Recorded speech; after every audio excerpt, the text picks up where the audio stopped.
Challenges and obstacles versus comfort. Growth in any form is typically challenging. It's not an easy process. Life will definitely present you with some obstacles, and some of those obstacles, some of those challenges might be so great you may never fully recover. The thing is though, you by yourself want to be able to challenge yourself on a regular basis. You want to present obstacles in your life that cause you to grow, so that when life does present you with certain obstacles and challenges, you have some tools ready to be able to handle whatever life throws at you, typically unexpectedly. In other words, the goal with all of this is not endless comfort. Much the same way that bodies are not made through comfort, but by challenging yourself, right? A stronger body is made by challenging yourself. A stronger mind is made by challenging yourself. Same thing with being able to be your authentic self and being able to control your emotions in a way that you can communicate what you genuinely want to do and say in the moment. The key and goal here is to be able to pick and choose the obstacles and challenges that you want to present. Here you get to control what you will do and how long they will last for. That's an ideal situation, right? That's what a workout is. It's a situation where you get to control how long you do it and what things you actually do.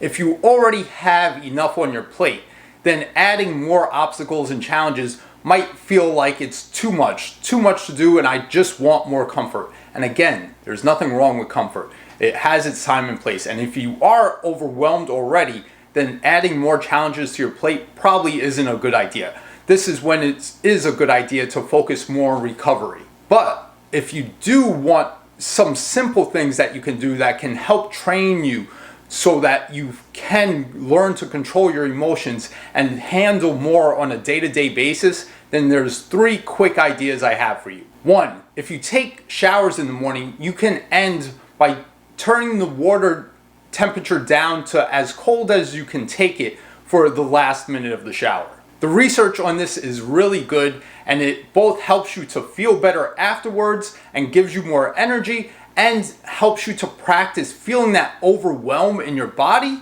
and being able to control it, to control your breathing in the moment. If you have heart issues here, I would recommend maybe not doing this or talking to your doctor first, or starting out super slow. But here, the key is that the cold will shock your system.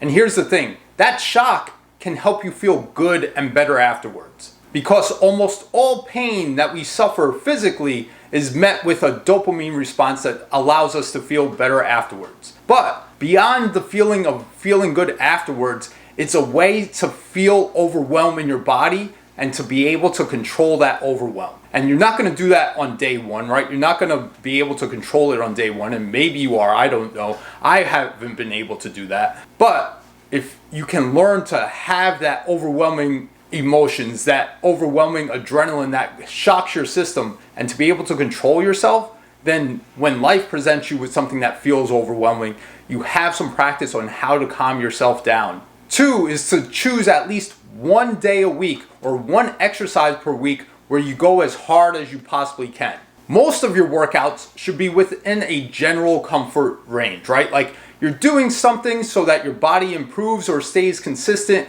and so that you beat that sluggishness of just sitting too much, which a lot of our population does. And so most workouts should be within that range of something that challenges you, but not so much that you shouldn't be able to recover easily. But 1 workout per week or 1 exercise per week should be one that challenges you to the point where you feel like you're almost gonna quote unquote die, right? Like you're really pushing yourself to the limit. It should make you feel unsure that you're gonna be able to accomplish what you want. So if you can do that in a safe manner, something that challenges you in a safe way, and that's the key. You want to be able to push yourself as hard as you can without hurting yourself, at least musculoskeletal wise. So if you can do that, find an exercise or type of workout that pushes you as hard as you can, but you know that you're safe. And then again, knowing how to deal with those overwhelming feelings of like literally you're gasping for breath and you can't breathe and your body feels like it's shutting down and you can't hold on. If you can learn to control yourself in that situation, it becomes much easier to do it in other situations that present challenges that aren't going to tax your body in that way. And again, be sure to check with your doctor before doing this, and make sure that the exercise or the workout that you pick is something that will be safe no matter if you're fatigued. And 3 is fasting. Fasting can be done in a few different ways, but denying yourself food in a conscious way so that you can feel the hunger and learn to deal with that hunger without reacting or without going into this place where you think you need food in that moment. Otherwise, you're going to get angry or hangry, and learning to control your emotions when you are in a state of deprivation, right? Like not eating is a state of deprivation. Maybe at least once every week or once every 2 weeks can help you to learn to manage your emotions physically when you're stressed or overwhelmed or anxious or feel like you have too many things on your plate. Again, here, food after the fast should taste better. Your tongue should be more sensitive to the taste, and your brain should feel happier after you receive that food.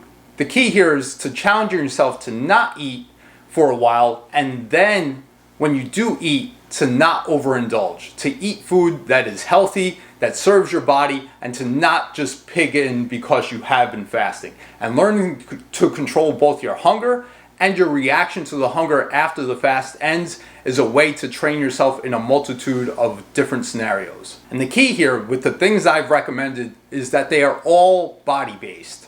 Because if you can learn to change your state when your body is not feeling that great, and to challenge yourself in a relatively safe way, in a way that you can control, then you know that in other situations that are outside of your control, you gain so much more power over your body, over your mind when your body is challenged. So if you can find your quote-unquote self, your authentic self in these moments, it can be beneficial to almost any other experience in your life. And with these 3 body-based challenges, the added benefit is that you should feel better afterwards, right? Maybe not immediately. The cold shower, you should feel better after 5 to 10 minutes, and that actually should last for about 3 to 5 hours afterwards.